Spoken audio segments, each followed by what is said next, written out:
नमस्ते दोस्तों, स्वागत है आप सभी का इस वीडियो में। आज हम बात करने वाले हैं सेंट्रल गवर्नमेंट जॉब्स के बारे में। इस वीडियो में आपको बताएंगे सेंट्रल गवर्नमेंट के अंतर्गत कौन कौन सी जॉब्स आती हैं, किसके लिए क्या क्वालिफिकेशन चाहिए होती है, और जो बैंक होते हैं क्या इनके एम्प्लॉय सेंट्रल गवर्नमेंट एम्प्लॉय कहलाते हैं या फिर ये अलग होते हैं, सैलरी कितनी होती है, सब कुछ डिटेल में समझेंगे। Group A B C D सब प्रकार की जॉब्स के बारे में चर्चा करेंगे। बस आप वीडियो को ध्यान से देखते रहिए। आइए सबसे पहले समझते हैं कि दोस्तों सेंट्रल गवर्नमेंट में कौन कौन सी जॉब्स आती हैं। देखिए, सेंट्रल गवर्नमेंट में केवल IAS IPS ही नहीं, बहुत सारी जॉब्स आती हैं। 50+ विभागों की जॉब्स आती हैं, उनके बारे में हम आपको डिटेल से बताएंगे। बस वीडियो को ध्यान से और धैर्य से देखते रहिए। देखिए दोस्तों, मेन देख लेते हैं तो UPSC सर्विसेज आती हैं, SSC डिपार्टमेंट्स की जॉब्स हैं वो आती हैं, रेलवेज की, ठीक है, भारतीय रेलवे, इसके बाद डिफेंस फोर्सेस, ठीक है, DRDO, ISRO, CSIR, AIIMS, central hospitals, इन सभी को हम बिल्कुल बारीकी से समझेंगे।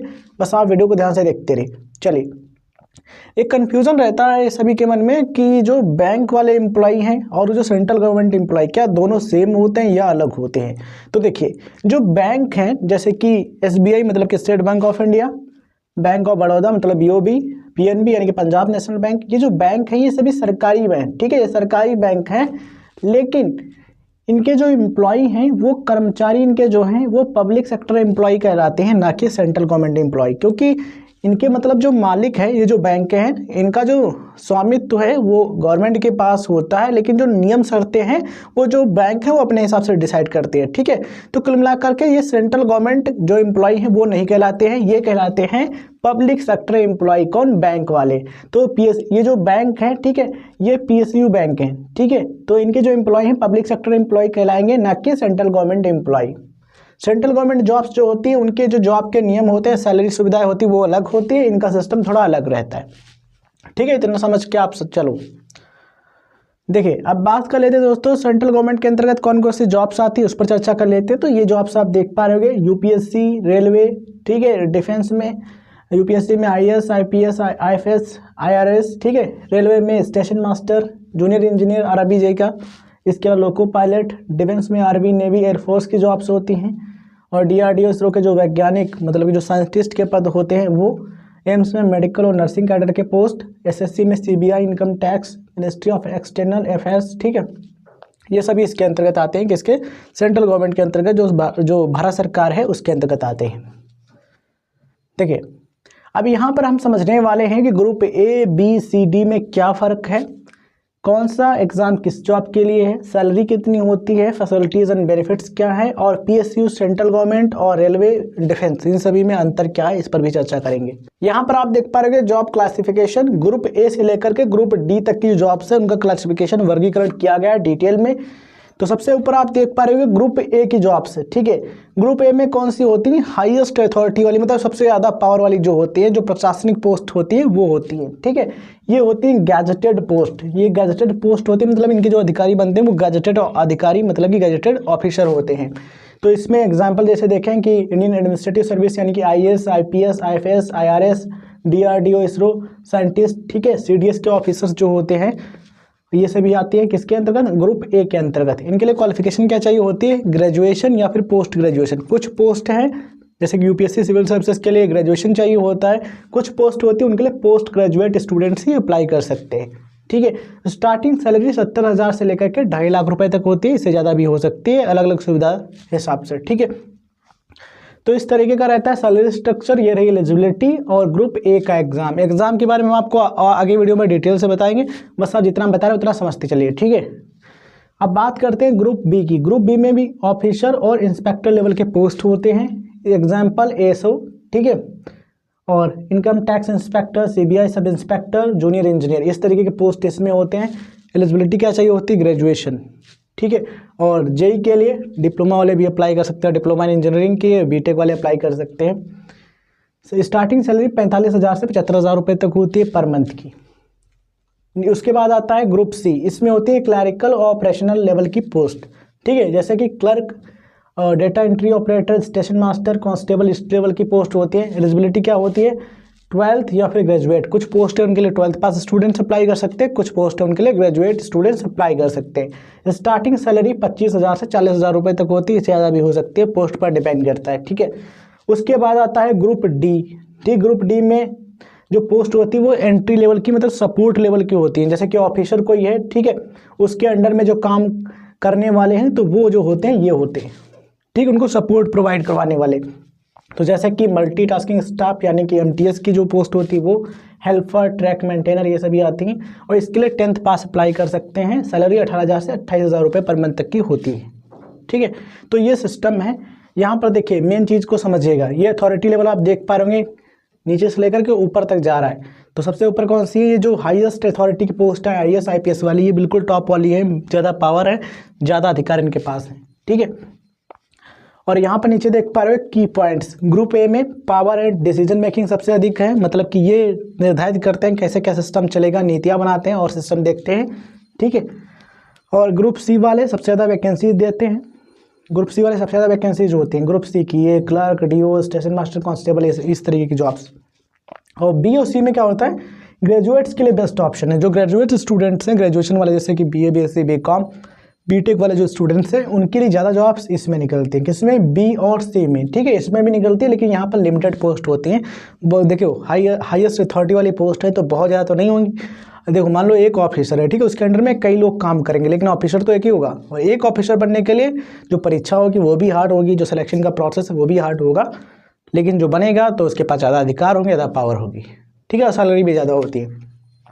तो ग्रेजुएट स्टूडेंट्स के लिए बी और सी जो ग्रुप हैं यहाँ पर जॉब्स जो ज़्यादा होती हैं, ठीक है। और सैलरी जो है 7th पे कमीशन के अनुसार मिलती है और जब 8वां लग जाएगा तो उसके अनुसार मिलेगी। देखिए दोस्तों, यहाँ पर हम बात करने वाले हैं सेंट्रल गवर्नमेंट के एग्जाम्स के बारे में, मतलब कि जो जॉब्स हमने बताई थी उनके लिए क्या क्वालिफिकेशन चाहिए, कौन सा एग्जाम देना होगा, उस पर हम चर्चा कर लेते हैं। देखिए यूपीएससी की बात कर लेते हैं, यानी कि यूनियन पब्लिक सर्विस कमीशन। इसमें ग्रुप ए और ग्रुप बी के कुछ पोस्ट होते हैं, उनके लिए एग्ज़ाम कंडक्ट कराए जाते हैं। तो यहाँ पर आप देख पा रहे होंगे ये सिविल सर्विसेज में देखिए Indian administrative service, IAS IPS IFS IRS ये पोस्ट आते हैं, ठीक है, ये टॉप वाली सेवाएं हैं। और इसके अंतर्गत क्या होता है, ये जो पोस्ट मिलती है तो उसके बाद आप SDM बनते हैं, DM बनते हैं, डिस्ट्रिक्ट कलेक्टर बनते हैं, इस तरीके की पोस्ट मिलती है। और फिर आगे चल करके सेक्रेटरी लेवल और कैबिनेट सेक्रेटरी ऑफ इंडिया की जो पोस्ट है वो भी आपको मिल सकती है, इस सेवा में आते हो प्रमोशन के साथ में, ठीक है। IPS बन सकते हो सिविल सर्विसेज में जा करके। और इसके देखो यूपीएससी जो है केवल सिविल सर्विसेज ही नहीं, इसके अलावा NDO CDS का भी एग्जाम कंडक्ट कराता है। तो आर्मी, नेवी, एयरफोर्स में ऑफिसर आप बन सकते हो यूपीएससी का एग्जाम दे करके। क्वालिफिकेशन क्या चाहिए होती है, इसके लिए मिनिमम ग्रेजुएशन किसी भी स्ट्रीम से क्या आप अप्लाई कर सकते हो।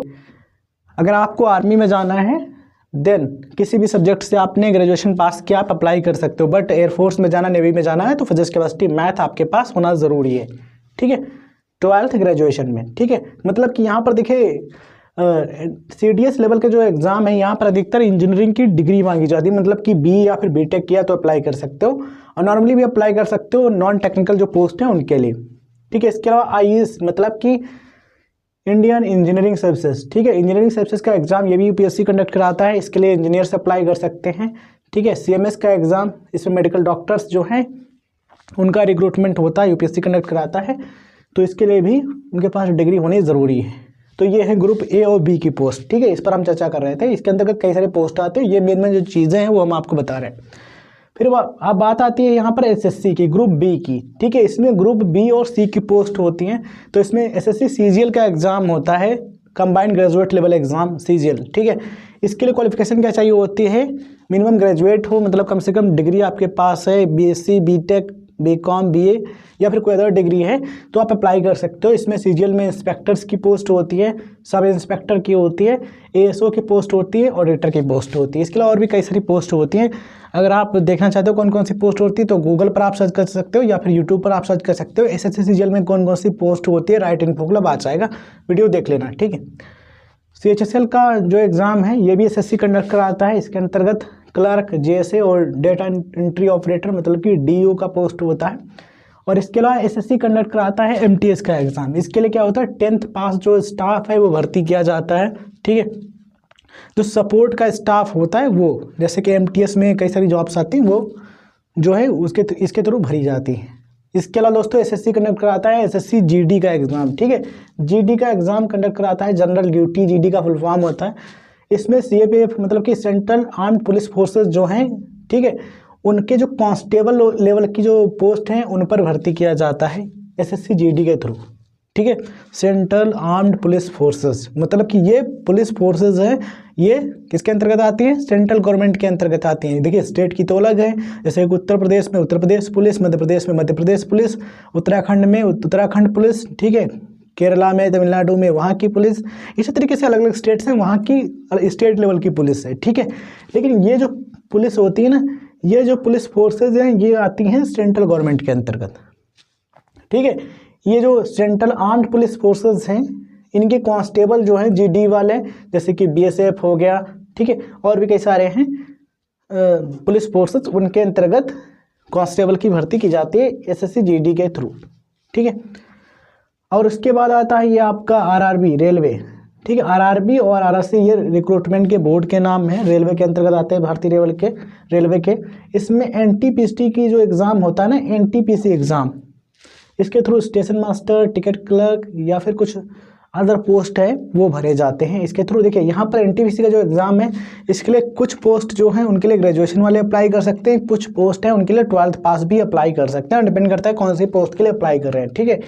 फिर होता है ग्रुप डी का एग्ज़ाम, रेलवे ग्रुप डी का एग्ज़ाम, इसमें ट्रैक मेंटेनर हेल्पर का जो पोस्ट है ये आता है, इसके अलावा और भी कई सारे पोस्ट होते हैं, ठीक है। और आरआरबी एक जेई का एग्ज़ाम कराता है, आरआरबी जेई नाम से एग्ज़ाम होता है, इसमें टेक्निकल इंजीनियरिंग जॉब्स, ठीक है, इंजीनियरिंग जो जॉब्स है वो भरी जाती है इसके थ्रू जूनियर इंजीनियर बनते हैं, ठीक है। मैकेनिकल, सिविल, जिस तरीके का वैकेंसी रहता है उस तरीके से जॉब्स निकलती हैं और उसमें वही इंजीनियर्स अप्लाई कर सकते हैं जिनकी वैकेंसी निकली है, मतलब जिस ब्रांच वाले इंजीनियर्स के लिए, ठीक है। तो ये सिस्टम जो है यहाँ पर आप देख पा रहे होगे, ये आरआरबी हो गया।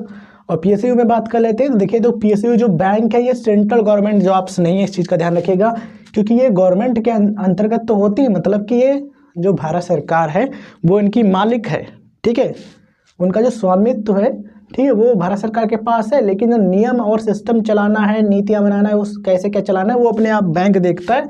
इसलिए इनकी जो जॉब्स है इनको सेंट्रल गवर्नमेंट जॉब्स नहीं कहते हैं, इनको पब्लिक सेक्टर जॉब्स कहते हैं, पब्लिक सेक्टर एम्प्लॉय इनके कहलाते हैं, ये पीएसयू बैंक होते हैं, ठीक है। तो ये सेंट्रल गवर्नमेंट जॉब से अलग हैं, ठीक है, ये पीएसयू है। इसमें देखिए इसमें एग्ज़ाम कराया जाता है एसबीआई पीओ का, एसबीआई क्लर्क का, इस तरीके से बैंक कराती हैं। और आईबीपीएस के थ्रू कई सारी जो बैंक और हैं उनके एग्ज़ाम्स कराए जाते हैं क्लर्क और पीओ के लिए, ठीक है। इसके अलावा और भी एग्रीकल्चर लेवल के ऑफिसर हैं उनके लिए भी एग्ज़ाम कराते हैं बैंक, ठीक है। तो ये ध्यान रखिएगा, जो बैंक वाला सेक्शन है ये सेंट्रल गवर्नमेंट के एम्प्लॉय नहीं होते हैं, ये पब्लिक सेक्टर एम्प्लॉय होते हैं। अंतर बताने के लिए यहाँ पर हमने बता दिया, ठीक है। ये not central government job, but ये गवर्नमेंट जॉब हैं, पब्लिक सेक्टर जॉब है। अब बात करते हैं दोस्तों कौन सी जॉब किसके लिए सही है इसके बारे में। देखिए अगर आप 10th पास हैं तो आप एसएससी, एमटीएस या फिर आरआरबी ग्रुप डी का एग्जाम दे सकते हो, अलग अलग पोस्ट होती है उन पर सेलेक्ट हो सकते हो। ग्रेजुएट हो, मतलब कि बीए, बीएससी, बीकॉम, बीटेक कुछ भी कर रखा है, डिग्री कर रखी है किसी भी मान्यता प्राप्त बोर्ड से या फिर यूनिवर्सिटी से, देन आप एसएससी, सीजीएल, यूपीएससी या फिर आरआरबी जेई के लिए अप्लाई कर सकते हो। यूपीएससी में आप आईएएस, आईपीएस या फिर और भी कई सारी पोस्ट होती है उनके लिए अप्लाई कर सकते हो। एसएससी, सीजीएल में भी कई सारी पोस्ट होती है उनके लिए अप्लाई कर सकते हो। रेलवे में जेई का जो एग्ज़ाम है वो आप दे सकते हो, आरआरबी, एनटीपीसी का भी एग्ज़ाम आप दे सकते हो, ठीक है। देखिए अगर आपको यूनिफॉर्म वाला करियर चाहिए जहाँ पर आपको वर्दी मिले, है ना, यूनिफॉर्म चाहिए, तो उसके लिए defence sector, CAPF, SSC, GD, defence में एनडीए, सीडीएस का एग्ज़ाम होता है वो आप दे सकते हो, ठीक है। और CAPF, central arm police forces जो हैं उनके लिए एग्ज़ाम होता है वो आप दे सकते हो। इसके अलावा एसएससी, जीडी, कांस्टेबल का एग्ज़ाम होता है वो आप दे सकते हो। तो यूनिफॉर्म यहाँ पर आपको मिलेगी। 12th पास हो तो एसएससी, सीएचएसएल या फिर आरआरबी, एनटीपीसी ये और या फिर एनडीए दे सकते हो। साइंस बैकग्राउंड है, साइंस की फील्ड में आगे बढ़ना तो डीआरडीओ, इसरो या फिर सीएसआईआर का जो एग्ज़ाम ये दे सकते हो, आगे बढ़ सकते हो इसमें, ठीक है। और भैया हायर अथॉरिटी वाली जॉब आपको चाहिए, मतलब बिल्कुल टॉप वाली पावर हो, साथ में अधिकार हो, ठीक है, टॉप लेवल का ऑफिसर बनना नंबर 1 का। तो ऐसे में यूपीएससी सिविल सर्विसेज एग्ज़ाम या फिर इंजीनियरिंग वाले हो तो आप इंजीनियरिंग सर्विसेज का एग्ज़ाम दे सकते हो जो कि यूपीएससी कंडक्ट कराता है, वो दे सकते हो, ठीक है। तो देखो यहाँ पर शॉर्ट में समझते हैं, अगर पावर चाहिए तो यूपीएससी, और स्टेबिलिटी चाहिए मतलब स्थिरता चाहिए तो एसएससी, सीजीएल, और रेलवे में पैशन है मतलब रेलवे का ही जॉब करना है तो आरआरबी, एनटीपीसी या फिर जो आरआरबी जेई का एग्ज़ाम ये दे सकते हो। इसके अलावा ग्रुप डी का एग्ज़ाम होता है, जिस हिसाब से आपकी क्वालिफिकेशन है, जिस लेवल की तैयारी आप कर सकते हो वो एग्ज़ाम आप दे सकते हो, ठीक है। यूनिफॉर्म चाहिए तो CDS या फिर NDA या फिर SSC GD आप एग्ज़ाम दे सकते हो, या फिर SSC CPU का एग्ज़ाम होता है पुलिस फोर्सेज के लिए, वो भी आप दे सकते हो, सब इंस्पेक्टर बन सकते हो। ठीक है, तो आई होप आपको समझ में आ गया होगा कौन सा जॉब आपके लिए सही है। बस आपको देखना कि आप किसके लिए एलिजिबल हो और आप किस में जाना चाहते हो। तो अभी तक हमने जाना कि SSC CGL या फिर MTS या फिर UPSC सिविल सर्विसेज, इसको एग्ज़ाम को दे करके आप ये बन सकते हैं वो बन सकते हैं, वो ठीक है, आप एग्ज़ाम की तैयारी करके आप बन सकते हो। लेकिन यहाँ पर एक चीज़ ये भी ध्यान रखनी चाहिए, हमको ये जो जीवन मिला है, मानव जीवन, जितनी भी आत्माएं, जितनी भी सोल्स, जितनी भी चेतनाएं इस संसार में आती हैं, वो ट्रेनिंग के लिए आती हैं, शिक्षा के लिए। यहाँ पर हम कोई भी काम करते हैं उससे सीखते हैं, जिस तरीके से जीवन जीते हैं उसका हमारे पास अनुभव होता है, उसका एक्सपीरियंस रह जाता है और वो स्टोर होता है। ठीक है, और जो आत्माएं जैसे कर्म करती आ रही हैं, आत्माएं क्या, देखिए आज जो देख पा रहे हो ना, ये शरीर है, इसके अंदर क्या है, एक चेतना है, आत्मा एक वो एनर्जी, जैसे आप इसके शरीर के माध्यम से देख पा रहे हो, सुन पा रहे हो। ठीक है, वो जब तक है तब तक ये है, वरना इसकी कोई वैल्यू नहीं है, फिर हो जाती है डेड बॉडी। ठीक है, तो कहने का मतलब ये है कि आप कोई भी काम करो, चाहे ऑफिसर लेवल का हो, चाहे क्लर्क लेवल का, सब इंस्पेक्टर लेवल का, या फिर MTS लेवल का, कोई प्रकार का जॉब करना, बस सत्य और न्याय के मार्ग पर चलना, ये आपकी चॉइस हो सकती है। सत्य और न्याय का मार्ग, या फिर असत्य या फिर अन्याय का मार्ग, दो मार्ग हैं। कहाँ पर क्या मिलता है जानिए। देखिए, अगर आप सत्य और न्याय के मार्ग पर चलते हैं तो आपको मिलती है शांति। ठीक है, इनर पीस, अंदर से आपको बेचैनी नहीं रहेगी, डर नहीं रहेगा। लेकिन अगर आप अन्याय के मार्ग पर चलते हैं, कुछ समय पैसे के लिए या फिर अन्य स्वार्थ के लिए आप गलत मार्ग पर चले जाते हैं और अपने पद का दुरुपयोग करने लगते हैं, तो ऐसे में ना कुछ समय के लिए आपको क्षणिक सुख मिलेगा, आपको पावर, पैसा का एहसास हो कि हमारे पास ये है, हम वो कर सकते हैं, ये कर सकते हैं, ऐसा लगेगा। लेकिन क्या होता है, अंदर से जो एक शांति है वो नहीं मिलती, आप अशांत रहोगे, बेचैन रहोगे, एक जगह पर स्थिर बैठ तक नहीं पाओगे, मन नहीं लगा पाओगे। कैसा क्यों? क्योंकि आप उस मार्ग पर हो जहाँ पर वो चीज़ है ही नहीं। ठीक है, सब कुछ मिल जाएगा, ये जो अंदर का भय है, डर है, ये नहीं खत्म होगा जब तक आप सत्य के मार्ग पर नहीं रहोगे। ठीक है, इस चीज़ को आप भी जानते होगे, एक्सपीरियंस करके देखना, चाहे टेस्ट करके देना, जो सत्य है वो बिल्कुल यूनिवर्सल है, सब कहीं सत्य है। अब आपके पास मार्ग चुनने का अवसर है, सत्य या फिर न्याय का मार्ग, या फिर असत्य या फिर अन्याय का मार्ग। सत्य वाले में क्या रहता है, स्टार्टिंग में आपको प्रॉब्लम आएगी, लेकिन जो आपका एंडिंग है, जो अंत है, वो बुरा नहीं होगा। और बुरे में क्या होता है, बुरे का मतलब शुरुआत चाहे भले अच्छी हो, लेकिन जो अंत है, जो एंडिंग है, वो बुरी होती है। अब योर चॉइस, आपको जो चूज करना है आप अपने हिसाब से कर सकते हो, ये हमको आपको सलाह के तौर पर बता रहे हैं। अब आप अपने हिसाब से सोच के देखिए क्या सही है। ठीक है, क्योंकि आज हम जिस समाज में रह रहे हैं, हम आपको सब देखना पड़ता है, तो पहले हमें अपने आप को सुधारना होगा, अपने विचारों को सही करना होगा, तब ये समाज सुधरेगा। समाज हम सभी से मिलकर बनाए, जब हम सभी अपने विचारों को सुधारेंगे, अपने आप में परिवर्तन लाएंगे, तो धीरे धीरे समाज है, उसके विचार और समाज परिवर्तित होता रहेगा। उम्मीद है दोस्तों ये वीडियो जानकारी आपको पसंद आई होगी, तो इस वीडियो को लाइक करें, शेयर करें, चैनल पर नए हैं तो सब्सक्राइब करके नोटिफिकेशन बेल ऑन रखें। और अगर आप आध्यात्मिक, कर्म, धर्म, इसके बारे में जानकारी चाहते हैं, इस तरह की वीडियो देखना पसंद करते हैं, तो डिस्क्रिप्शन बॉक्स में आपको कर्म चक्र बाय प्रदीप यूट्यूब चैनल का लिंक मिल जाएगा, उस पर क्लिक करके ज्वाइन कर सकते हो और वहाँ पर जो वीडियोज़ हैं वो देख सकते हो, अपने ज्ञान को बढ़ा सकते हो। धन्यवाद, जय हिंद, जय भारत।